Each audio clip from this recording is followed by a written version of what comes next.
And you always knew the bad news was coming with Todd, because he'd go, here's the thing. And he said, we're going to lose the orchestra in Dresden, and we have to do all of the conducting first. I do think there's a distinct lack of shame in society, and I think shame is very different to guilt. Guilt is very useless. No, it's sometimes good to be really simple. I mean, Matisse says this fantastic thing. It's just, don't try and be original. Just be simple. Blake Lively is out and about in the UK promoting her One Simple Favor, right? Is that the name? Yep, she's out. She's wearing this Chanel head to toe V.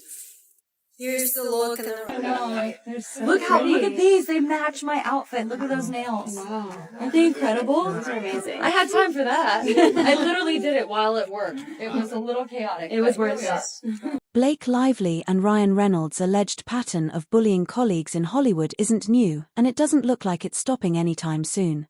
Now, Cate Blanchett is finally breaking her silence in a scorching interview that's turning heads.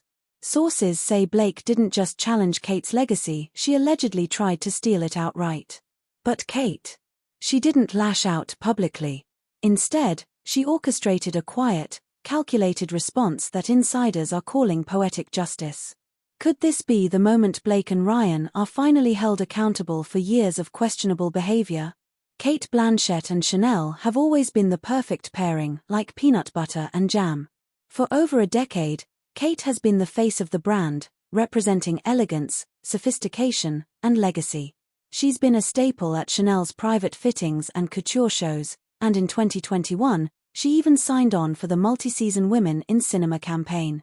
A legacy short film, written by her husband Andrew Upton, was commissioned 2 women, no dialogue, pure storytelling. Contracts signed, film approved, but on the big day, Blake Lively showed up instead. Not a mix-up, an unexpected replacement that left everyone questioning what really happened behind the scenes. Fans were stunned. Where was Cate? Why was Blake suddenly the face of the campaign? The truth. Cate had done nothing wrong. There was no conflict. Many insiders now believe Blake's takeover was calculated sabotage. Chanel reportedly informed Cate's team that the campaign direction shifted, Hollywood code for "you're out." Then came Blake's unveiling, using Cate's original concept almost entirely, just a splash of glitter, a few feel-good quotes, and red lipstick. Cate's vision quietly erased. Not much. And the more I do, in a way, I think the less I know. And I've had a very eclectic and strange career that has taken me many places. But perhaps if there's any connective tissue in my career, it's the desire to know.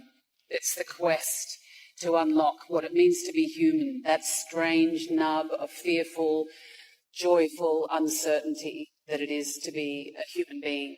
And to live a creative life, it's fueled with uncertainty and doubt. It's the DNA of how you begin any project. You have to humble yourself and say, I don't know, I'm here to find out. Well, I always approach every role as a woman because I am. I don't really think about that. I do think there's a distinct lack of shame in society, and I think shame is very different to guilt. Guilt is a very useless emotion. I don't know what you do with that. But shame and regret and the lessons one can learn from that are, I think, are very... An article recently saying that Leighton and I were frenemies. And it's frenemies. Is that frenemies? Yeah, we're friends, but we're also enemies. And it's really strange because they always want to pit women against each other. You don't hear about, like, Penn and Chase hating each other and being jealous and competitive. 2 seconds later. I think I'm just brunette because of the books. And everyone knows blondes are nicer anyway.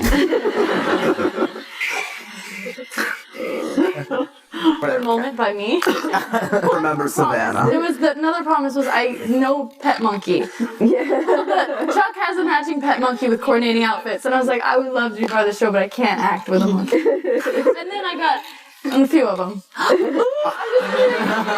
on, it was a joke. Lord have mercy. Your wardrobe. That is important. Very good. It's very important. This is wardrobe. This is wardrobe. This was on the return rack. I think it was hers. So I had to go and slip them cash to wear. It starts with us, so I'm hoping to see you back in the double duty role. I think that there are better people for that one. I think there are better people for that one. Justin. I think Live is ready to direct. That's what I think. Justin said he doesn't know if he'd be game to direct the next one, but perhaps Blake would. Is that something that you would entertain? Oh, absolutely. I think that whoever decides to take charge of the next one would do it justice. But, it's a lot of people to get the same schedules together again, so we'll see. Oh, absolutely. She's so capable of that. She is a powerhouse. Even the backstage crew were shocked. Texts leaked by stylists revealed Blake was never in the original plan. Her team had pitched a lucrative cross-platform deal too tempting to resist.